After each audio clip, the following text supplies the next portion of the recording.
Thank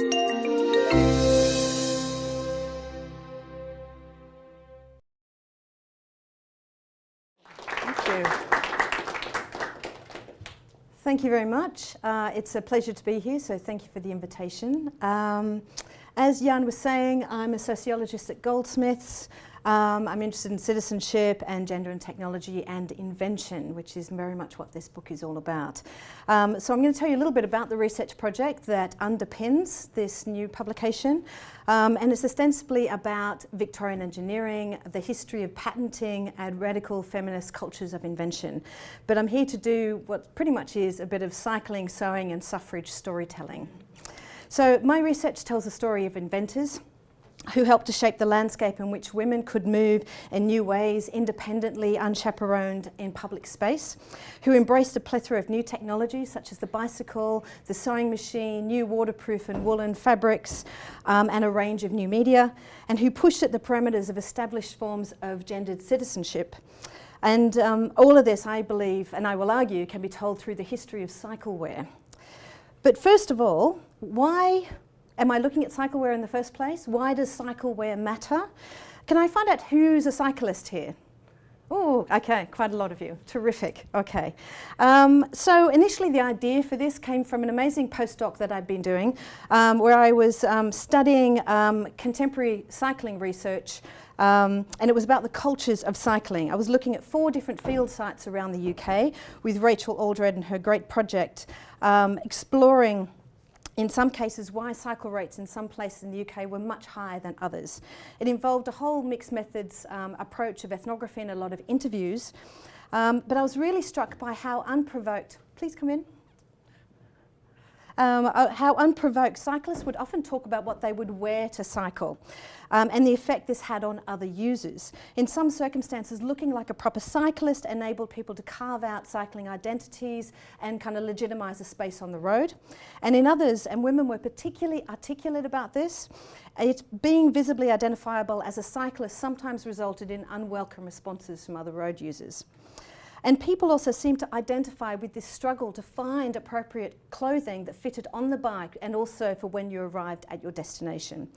And female cyclists also lamented the limited range of cyclewear available to them in relation to what was available for men more broadly. They talked about having to hack or adapt their own clothing, buy menswear and do things with that because they felt there was a limited kind of high-tech range for them.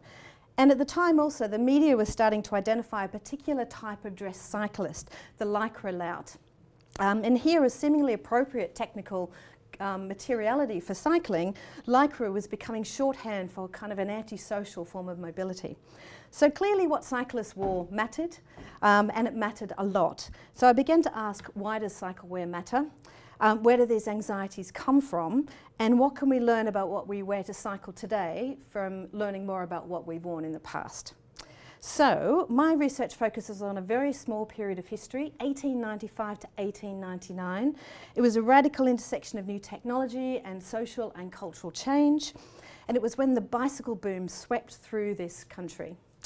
And it was also a time of dress reform and emancipation activities were gaining kind of traction, advocating for more women's rights and freedoms. There was a growth of new printed media, particularly around cycling periodicals, and an influx of new ideas from travellers from abroad.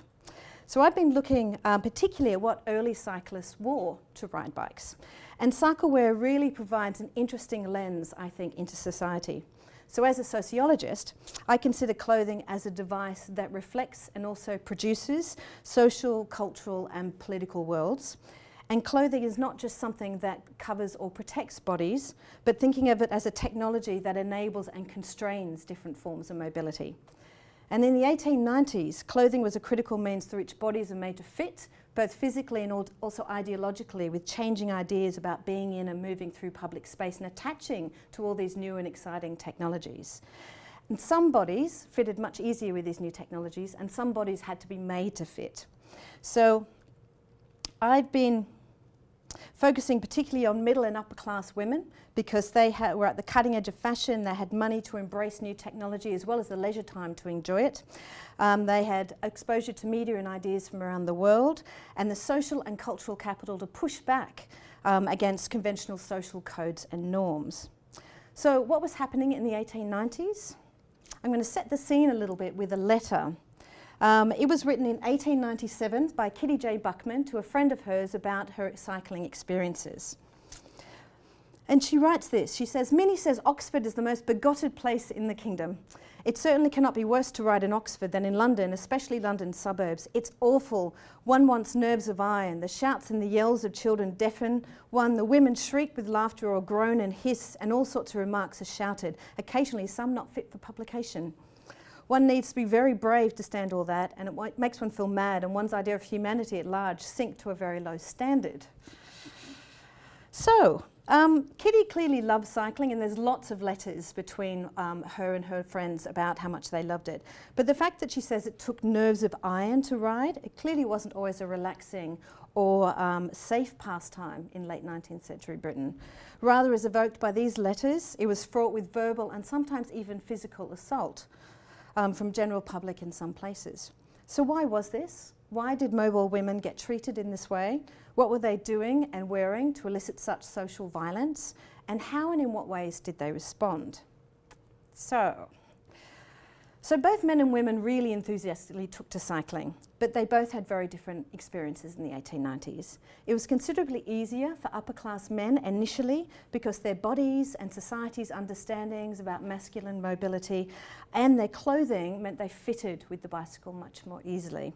And as Jennifer Hargraves writes, you know, sports constituted a unique form of cultural life. They were overwhelmingly symbols of masculinity and chauvinism, embodying aggressive displays of physical power and competitiveness.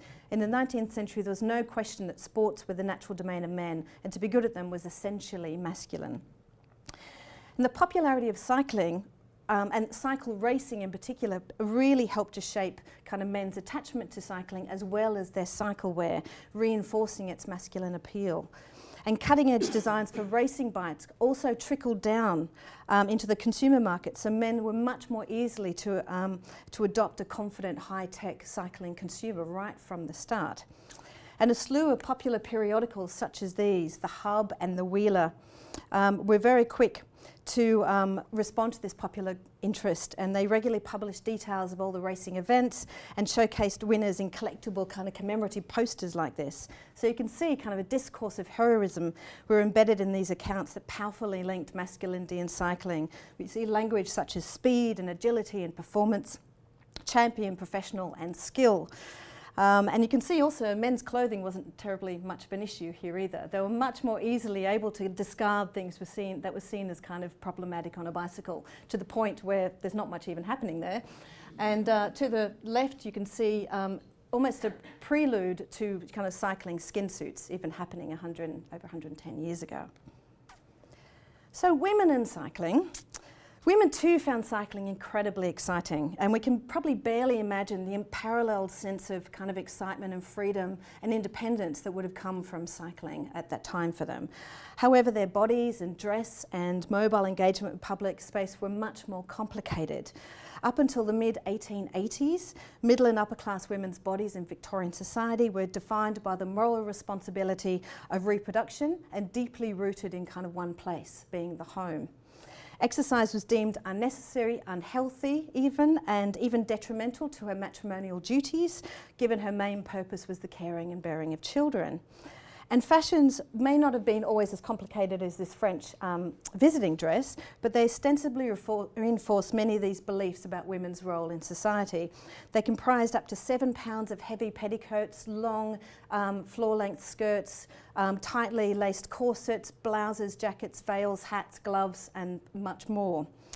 And together these restrictions on women's bodies produced kind of a largely immobile citizen, incapable, it was seen, as being able to do much physical or indeed mental, economic or kind of political movement. However, by the 19th century, close to the 19th century, things were really changing. Women's rights activists were continuing to agitate for women's freedom of movement, out of the home into education and business. Public debate about the importance of exercise for women was actually changing, and doctors who'd previously been very negative about it were suddenly coming out and cautiously recommending it. And dress reform was emerging in the UK for both sexes. And the UK's Rational Dress Society had been around since the 1880s, and they were campaigning for what they called irrational dress over, for rational dress over irrational fashion. And rational dress comprised of a whole range of different garments, but they're ostensibly recognised as a looser corset or no corset at all, and a pair of bifurcated trousers such as bloomers and knickerbockers, and no skirt or a shorter skirt. So shocking was this change in dress in public space that it really divided the nation. Dress reform was incredibly controversial, with many arguing that the public's distaste for this radical form of masculinised clothing for women damaged women's freedom of movement, and it really split women cyclists and dress reformers alike. And it was also, of course, a time of expanding popular media, especially fuelled, as I said, by the popularity of cycling, and lots of publications really targeted women as these new consumers of cycling. And the Lady Cyclist was one such publication, very popular at the time. It was launched in 1896, and it was edited by a man, but it had lots of contributions from women. And it put forward this really powerful new visual language and technological imaginary that placed women firmly in cycling's fashionable set and carving a space for them in what had been pretty much a masculine kind of cycling world. So it was really important. And it gave many the permission to continue the sport or provide incentive for the tentative. However, these publications also provide an awful lot of advice and suggestions for the lady cyclist, and what they should do or not do, what they should dress and not dress in. And there were regular columns such as why a lady cyclist should always dress well, cycling fashions, and there are illustrations of the ideal lady cyclist from the point of view of our various artists, as well as my favourite, array yourself becomingly. And overall, it was really imperative that the lady cyclist appear feminine while mobile, with emphasis on being graceful and neat and sensible and becoming, charming, dignified, modest and more. So you note how this discourse is quite different from men and cycling's discourse. But ostensibly they were firmly discouraged not to show any effort or strain while cycling in order to maintain this kind of feminine form of mobility. So it's quite a lot of pressure then to be a lady cyclist for any of us who know what it's like to cycle. So another thing, bike portraits were really popular in the 1890s. It's kind of the equivalent of the selfie now, I imagine. Having access to all these new technologies, such as the bicycle, a new cycling garment, and a camera illustrated great cultural cachet. And you've got to admit, Mrs. H.H. Timberlake here of Wigan is looking pretty elegant and dignified and modest and charming and very feminine there. But she's also wearing an awful lot of clothes, and she's not moving. Because the reality is that it was actually quite difficult to look graceful and elegant and modest and graceful on a moving bicycle, especially when you're wearing that many clothes. Because that many clothes can make you fall off your bike, and it did, because the reality of cycling in what was called ordinary dress was very difficult. Skirts and petticoats caught in chain rings, as you'd imagine, material wrapped around pedals, flew into spokes. It even blew, because in some cases dresses were quite wide, it would even blew into wheels and blew up and even obscured cyclist view, as some of the newspaper reports would indicate. And newspapers also regularly noted with kind of gruesome detail accounts of women dying or becoming disfigured as a result of cycling crashes, often due to their clothing. And this discourse reinforced the idea that many had that women weren't natural cyclists, and they were kind of not very confident and a bit technologically incompetent. However, it is very difficult to cycle wearing this many clothes, especially when it keeps making you fall off. But the choice to cycle in more appropriate cycle wear, such as more rational dress at the time, wasn't necessarily socially safer, because cycling in more rational dress, such as bloomers and more removing your skirt, would expose you to the potential spectrum of responses from all classes of society, and it could result in verbal and even physical assault.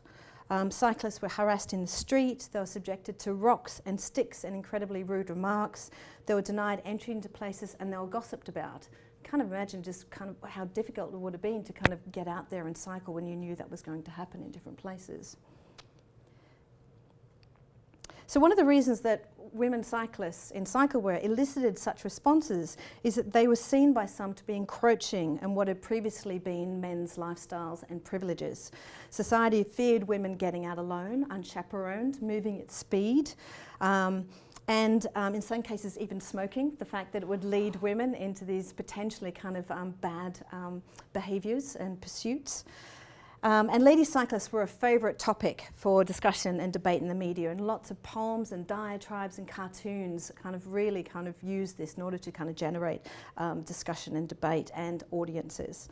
And I particularly love this image because she really doesn't look like she cares at all about it. You know, she's overdressed. You know, look at that brooch on her head.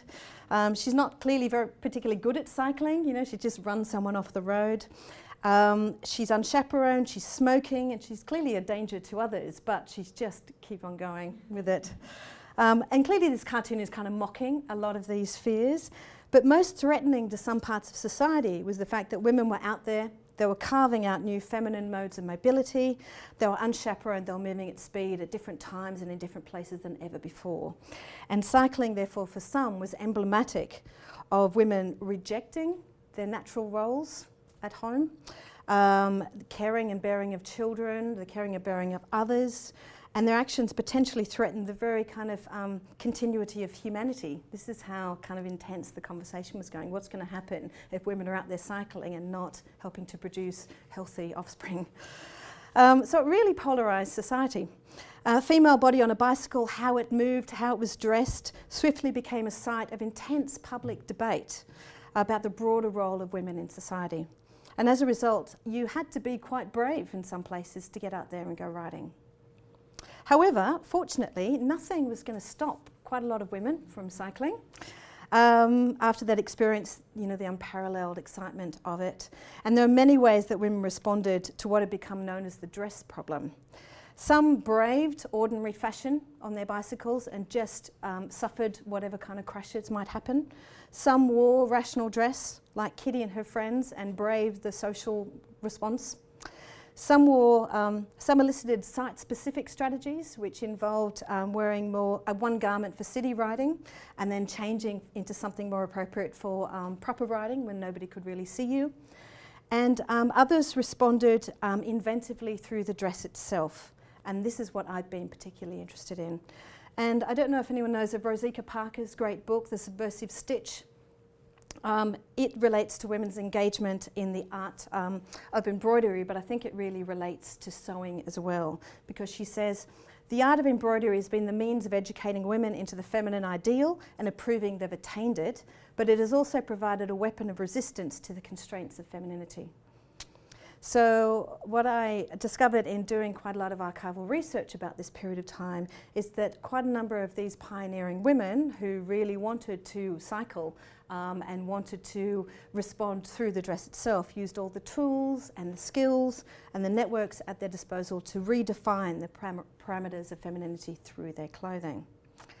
So these challenges to women's freedom of movement created the conditions ripe for invention. And it turns out some of these pioneering women not only imagined, designed, made and wore radical new forms of cycle wear, but they also patented their designs, which is terrific for us. The mid-1890s is marked not only by a boom in cycling, but a boom in patenting as well. I haven't got time to tell you about all the kind of things that come together, but handily it's in the book. But there is a kind of a long history of patent reform that kind of slightly coincides with the reform to the Married Women's Property Act that actually enabled them to have more control and power over their ideas. But it was a remarkable time for inventiveness, especially for and by women, because cycling's dress problem was so mobilising for women that cyclewear inventions became a primary vehicle for women's entry into the world of patenting. They became statistically relevant for the first time, so they get talked about in new ways. So, what are patents? Have many of you done patent research? No, me neither until this project too. What are patents? A patent is a temporary monopoly on the economic benefit that can be derived from an invention. As such, a patent turns an idea into a form of property. The person who has a new idea, a patent asserts, can own it in the same way that he or she can own land or money. Okay, But why are patents interesting to sociologists and to you? Well, patents provide an incredible material history of invention. As Ruth Schwartz-Cohen writes, if there was no such thing as a patent, we would not know very much about inventors. And patents, I think, are fascinating design objects because inventors describe in detail the problem they're attempting to solve, and in doing so provide us with a glimpse of the socio-cultural context of the time. The inventor tells us about themselves, their name, address, self-identified vocation, their married status, mostly for women. They identify the problem, then they tell us how they've solved it. And they go into great detail about who it's for, what materials, what technologies, how it relates to past, inventions, and the many ways that it can be put to use. Patents are also a particularly good record of women's inventiveness. As Zarina Khan says, patent records are inherently useful in this regard because they provide a continuous source of information about market-related activities of women. So they're an amazing resource of first-hand accounts of women from this period. They give voice to a group that are very often silenced by history. We don't often hear much about them. And they're also a continuous valuable record. They provide evidence of women as being creative inventors and continually contributing to cycling's history. When we often look at more conventional records, women tend to pop up in the account. This shows us that there's an evolving and connected history of their contributions. And they present a range of voices, not just in a way triumphal, loud, or more traditionally heroic kind of stories that are conventionally successful. Patent databases record the work of all the ideas that go into the archive, regardless of whether or not they've actually been successfully taken out and produced into something. So they're still an incredibly useful body of data because it shows us what people were thinking about and how they were drawing on the past to claim the present and imagine different futures. And they speak to future makers and users. They provide detailed instructions for somebody else, and they provide all that detail for somebody else to remake the invention. So a little bit more on that in a second. And they're not boring. To be honest, I was a bit concerned doing this much kind of patent research and holing away in kind of archives for a number of years, it turned out, because I'm more of an ethnographer. I would spend time with people actually going and living with different communities, doing lots of field work and interviewing people, hanging out with people, building things. It was quite lively and dynamic, hanging around with people who are alive. So I was a little bit concerned doing all of this as to whether it would be as interesting as it turned out to be. But it turns out the story of Victorian inventors and patentees is far from a kind of dry and dull account relegated to the dusty corners of archives. Combined with genealogical research, the race to patent ideas at the turn of last century is full of drama and excitement. And successful inventors were, as Ruth Schwartz-Cohen talks about, they were celebrated in print and from the pulpit, household names either in their own right or because of the names of the companies they founded. Newspapers quoted them, popular magazines recounted their exploits, and huge crowds turned out to hear about them. It really was, I think, in the 1890s, the equivalent of kind of the early dot-com boom of the turn of the last century. Lots of people were so excited by this potential of an idea could radically change your future, could really propel your social mobility in ways that other kind of jobs or opportunities couldn't.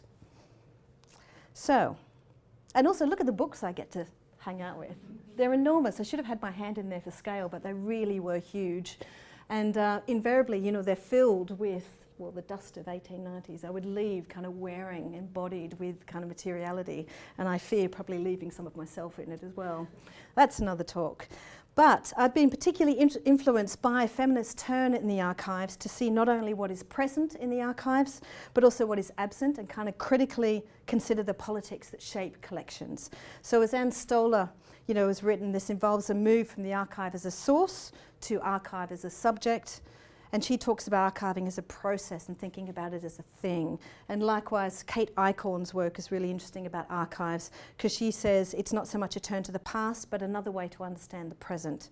So I began to see these kind of spaces and materials as opportunities to find, to piece together these stories, because they're certainly not sitting there waiting to just read them, particularly women's stories in the past. They're kind of everywhere, they're fragmented. It's a way of trying to piece these pieces together, but also trying to resist making it a smooth narrative, because I don't know for sure. So I'm trying to piece them together but still maintain kind of an openness or opportunity for other people to interpret this material.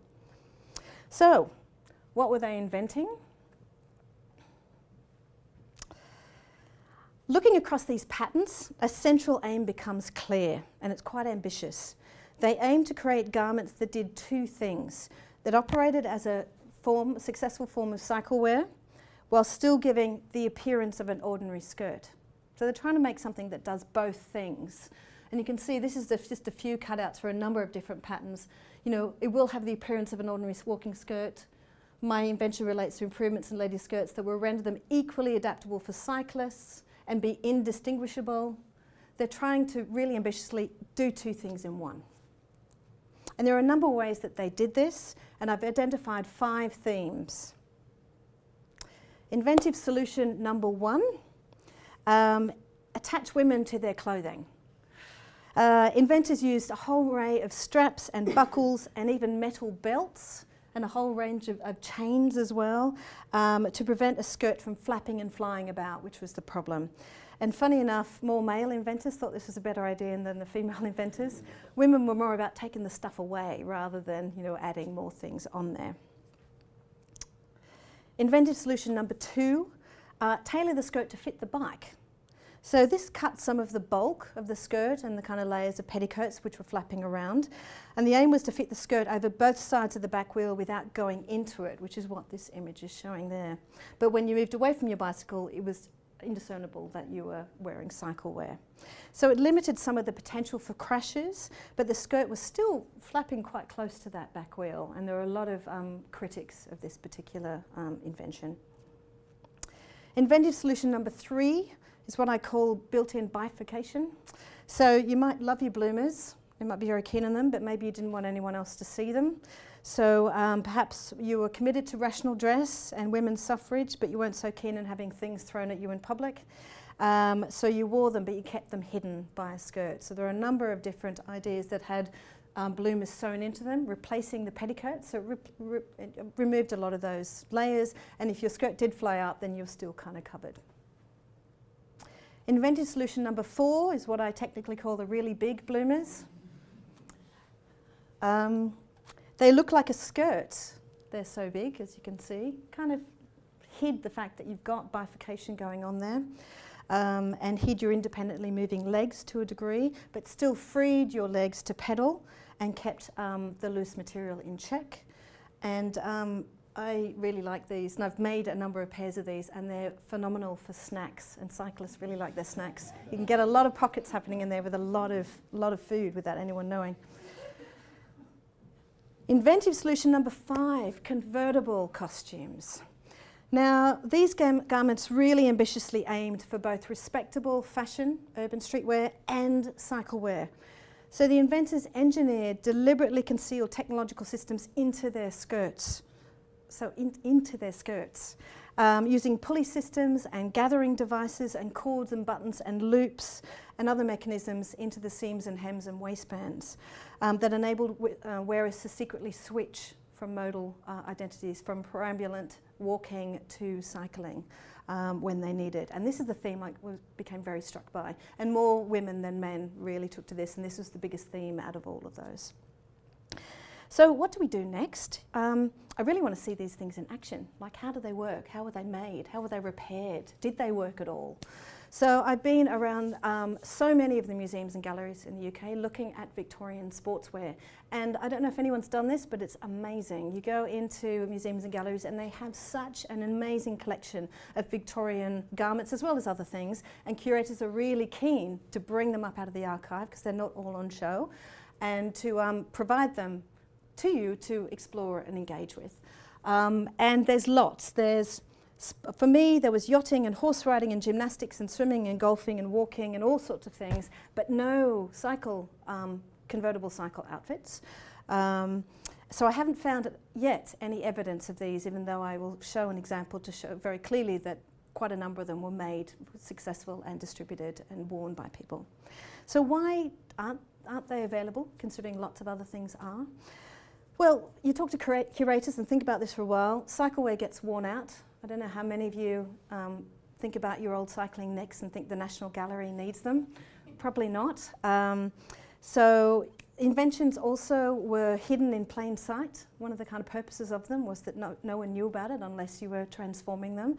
So they were designed not to be seen, and quite possibly if you don't know what you're looking for when you just get one of these skirts, you may not know that these things are built into them. And of course, women's invention in the past, not necessarily recognised or highly valued for what it is. And as per gender conventions of the time, you know, either ignored or slowly written out of history as well. And even if they were available, these garments are really made for mobility. They're live, dynamic, you know, transformable, convertible objects. It's really hard to gain insights from them, even though it's amazing when you go in, this is kind of what you get. You get the object, you get these tools of investigation being a tape measure, a pencil, some paper, magnifying glass, and that's how you interview costumes. And it's interesting, they're kind of as recalcitrant as human interviewees. They'll tell you some things and, you know, keep other things to themselves. But even if I had these costumes, as I came to understand, a lot of these really only make sense on and with the body. They're hard to understand off the body. And understandably, you know, the curators probably wouldn't have let me put them on, convert them and go for a bike ride. And frankly, these are so small, this body was not going to fit into them. And I'm committed to this project, but I haven't been wearing a corset for it. So after doing a lot of this research and finding no evidence of the material garments, we figured we have the instructions in the patents. We have the step-by-step detailed provisions by the inventors themselves. We should make some. So I've been working with a team of a pattern cutter, a weaver and an artist to remake a collection of these. And I've been calling this Making Things to Make Sense of Things along the way. And it builds on a long history, as you probably know, in science and the history of technology for reproductions and replications, where you explore through practice other forms of kind of sensory and bodily knowledge and ask, you know, what can you learn from doing this that you wouldn't just get from doing textual analysis of a patent. And patents provide really rich instruction for it, because the nature of patent is such that the language and drawings must provide full, clear and exact description of inventions, such as will enable others skilled in the art which it pertains to make use of it. So in the case of a clothing patent, anyone knowledgeable in the art of sewing should be able to reproduce these. And we also argued that making these kind of created a relationship with people who'd lived 130 years before. You know, we got into this dialogue, you know, with the inventors through their inventions, and conducted an ethnography of making along the way. And it got incredibly messy because I'm a sociologist, so I don't get a lot of studio space. And this is quite a big sociology office, but there's a lot of floor work going on here. So I stuck a camera to the ceiling, a GoPro, and took photographs every 10 seconds for the last 6 weeks of the project. You can imagine how much data I had from this. And made time-lapse films, which I don't have one to show you, but they're on my website. And just the amount of movement and dynamism captured from that perspective became another form of data, as well as kind of doing field notes. So we made a collection of 5 of these garments. I said I would make 5 skirts, but it really doesn't make sense if you don't make the whole thing. So we ended up making about 27 pieces of clothing, as well as all the iterations, because trying to work out how to build things like pulley systems into skirts, it turns out you need to do a few iterations at different scales to even work out what that is, because I don't know about you, but I've never sewn a pulley system in a skirt before this project. So I'm actually wearing one of the convertible costumes now. I'm not normally dressed like this. So I can introduce it to you. Good.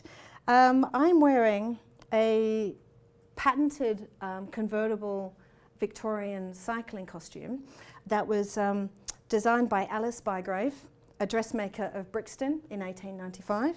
She was 35 years old when she lodged her UK patent for improvements in ladies' cycling skirts. And the aim of the design, actually one thing, if you've ever patented or know about patenting, you'll be amazed at how quick this is. The complete specification was left on the 1st of November 1895 and it was accepted on the 6th of December 1895. I don't think that happens anymore. It's quite exciting.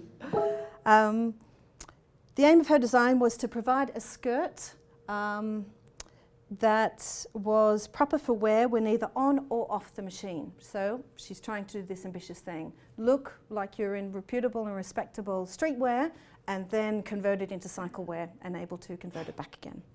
So she clearly knew she was onto something, because she went on to patent it in 3 other countries. She patented it in Switzerland, in Canada, and in the US. And a common difficulty when doing kind of patent studies is losing the trail really quickly. Okay. Often the inventor's name gets lost when a commercial organisation picks up an idea, when they rename it and distribute it. This didn't happen with Alice Bygrave.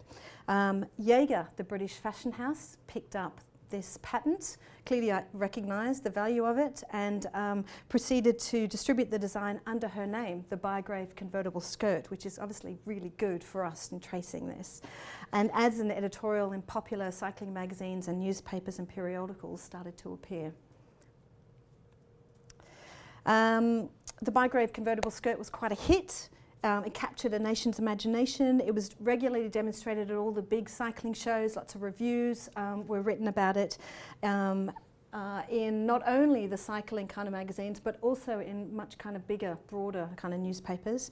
And it started to be distributed all around the UK. And this is an example of one of Jaeger's distributors that really kind of drives this forward. You know, the new Bygrave convertible skirt, you know, and suitable for cycling, etc. And it was written about in US media because she travelled over there in order to lodge a patent and do new deals. So she, here it is in the San Francisco Chronicle and the St. Louis Times. And it even wound its way to Australia. It was distributed from by Jaeger, and it was sold in David Jones, if people know. It's a big retailer that's still around today. And it was available in Sydney and in Melbourne, and again was talked about in lots of newspapers around the place. So this is an example of not all patents, you know, clearly leave the patent archive, but some of them did, and this very much did. So before I show you the invention, a little bit more about her family's influences to kind of understand how she got to what she got to. Her mother was a dressmaker, and so is Alice Bygrave. She self-identifies as one. Her parents had a watch and clock making shop in Chelsea, Kings Road, and her brother and sister-in-law were professional cyclists. So watch and clock making, a bit of sewing, cycling coming together. So what did she design? This is one of her drawings. So she's got to be wearing a corset, don't you think? Look at the size of that waist versus her shoulders. Anyway, she seems to be kind of holding on to her waist in some formation. There's something going on there. So this is what you'd look like as you were walking along the street, you know, not looking like a cyclist. You get to your bicycle and then you do this to it. So you leave your bicycle, you look like that, you do this. So what she's effectively done, and I'll move around the front now so you can see, she's got effectively a very simple A-line skirt that otherwise you wouldn't guess that I was a cyclist. But then hidden at the waistband are a series of cords that she has in buttonholes that don't have any buttons, that's just part of a system. And you would ruche up the front like a curtain. We were starting to call this a skirtin, being a curtain, and you would tie it at the waist. She actually had a much cleverer design, clearly, than what we've done with this, because I've broken this several times.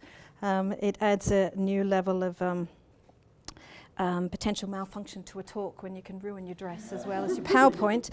And then, usefully, she has a series of pulleys at the back as well that she's, as you can see, I've got different cords, that she's looped through to the front, so you're not faffing at the back. You would grab this and then you would ruche up the back as well and tie this off. So then suddenly you've revealed some of your bloomers, but not too much of them. And I actually cycled here today because I don't live very far away and I wasn't going to change, that it might be quicker, and it really does work. And you would tie them off and hide them. And then she talked about how it was still kind of an attractive skirt. You know, it's still festoon, she called it, over the hips, which, to be honest, I didn't know what that meant until I started to festoon over the hips. So incredibly kind of useful. But the nice thing then about it is that you would then, once you got off your bike, it's called the quick change convertible skirt. You would undo your knots and then drop it straight back down again. And then it would just hide. So,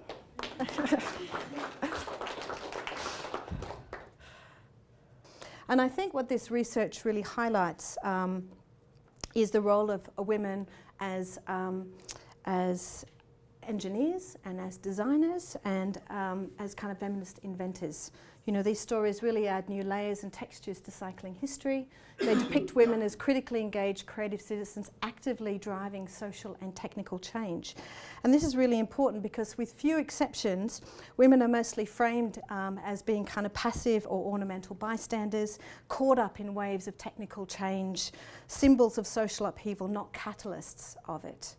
And so what this research does, it sits in the context of kind of feminist reclamation projects because it brings to light accounts of women's engagement with cycling that demonstrate they weren't just located on the, you know, as bystanders, but actively engaged, trying to make change. And in claiming they're doing this by putting their radically kind of different clad bodies out in public space, but also claiming their ideas through patenting was not only a practical way of sharing and distributing the ideas, but it was also a political act because they were carving out new space on the road and also in legal and economic worlds. You know, they were being talked about in this whole new world of invention. The annual patent controller reports sounded a little bit surprised every year when they would talk about the statistics of women's inventiveness because it was new in the 1890s. So, and also cyclewear, you know, as I went into this project to ask, you know, how has cyclewear mattered? It's always mattered. It mattered right from the beginning and it kind of still matters today. And although society has changed dramatically over the last 2 centuries, many of the issues that marginalised women and inhibited their cycling uptake remain remarkably kind of familiar, such as the assumption that kind of physical exertion is incompatible with femininity and how women are still disproportionately kind of harassed in public space, often in relation to what they wear. These issues are not new. But women have always creatively and critically responded to these challenges in order to do the things that they want to do in spite of them. So why don't we know? Why do we know so little about these kind of inventions? You know, who else and what else don't we know about? Is the questions that just kept on coming up while I was doing this kind of stuff. How many other amazing ideas are kind of out there, either hidden or undervalued or kind of erased from our histories? How do we seek out other ideas like this or listen to other kind of silenced voices? What else could we know? And I just want to leave with a question. You know, if we learn more about a wider range of inventors and inventions, might it change how we think about and inhabit the present? And how would it help us kind of imagine and make different futures? And I'll finish there. Thank you very much.